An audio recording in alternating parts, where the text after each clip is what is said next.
உயிருக்கு ஆபத்துன்னு கொஞ்சம் கூட பயப்படாம காரை நிறுத்தி என்ன பண்றாங்க?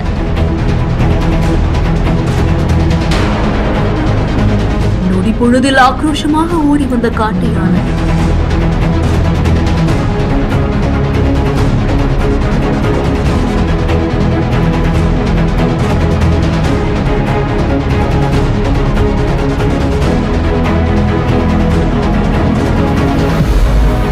நீலகிரி மாவட்டம் உதகை மைசூர் தேசிய நெடுஞ்சாலையில தான் இந்த சம்பவம் நடந்திருக்கு. பொதுவா அந்த பகுதியில காட்டு விலங்குகளுடைய நடமாட்டம் அதிக அளவுல இருந்து வரும். அந்த வகையில சாலையோரமா சில யானைகள் அமைதியா மேய்ந்துட்டு இருந்திருக்கு. அப்ப அந்த வழியா கார்ல வந்த சில இளைஞர்கள் வாகனத்தை நிறுத்தி யானைக்கு மிக அருகில சென்று இடையூறு செய்ததா கூறப்படுது. இதுல ஆத்திரமடைந்த காட்டு யானை ஒண்ணு பிளறியபடி அந்த இளைஞரை நோக்கி ஓடி வந்த காட்சி அங்கிருந்த மற்ற வாகன ஓட்டிகளை பதற வைத்திருக்கு. அதுல ஒரு நபர் காரை விட்டு இறங்கி வெளியே நிக்கிறாரு. யானை ஒரு நொடி ஓடி வந்ததை பார்த்ததுமே உயிர் பிழை அலறி அடித்தபடியே காரில் அமர்ந்து காரை எடுத்து அங்கிருந்து ஓடக்கூடிய காட்சிகளும் பதிவாகி இருக்கு. இந்த சம்பவம் அங்கு இருந்தவர்களால வீடியோவா பதிவு செய்யப்பட்டு சமூக வலைதளங்கள்ல வேகமா பரவி வருது. வனவிலங்குகள் சாலையோரங்கள்ல தென்பட்டா வாகனங்களை நிறுத்தவோ அருகில் சென்று தொந்தரவு செய்யவோ கூடாது என்றும் விதிமுறைகளை மீறுபவர்கள் மீது வன சட்டப்படி கடும் நடவடிக்கை எடுக்கப்படும் வனத்துறையினரும் எச்சரிக்கை விடுத்திருக்காங்க. இயற்கையை ரசிக்கலாம், ஆனா வனவிலங்குகளுடைய எல்லையை மதிப்பதே பாதுகாப்பான பயணம். இந்த செய்தி குறித்த உங்களுடைய கருத்துக்களை ஷேர் பண்ணுங்க. மேலும் செய்திகளை உடனுக்குடன் தெரிந்து கொள்ள பிஹைண்ட் நியூஸ் வாட்ஸ்அப் சேனலுடன் இணைந்திருங்கள்.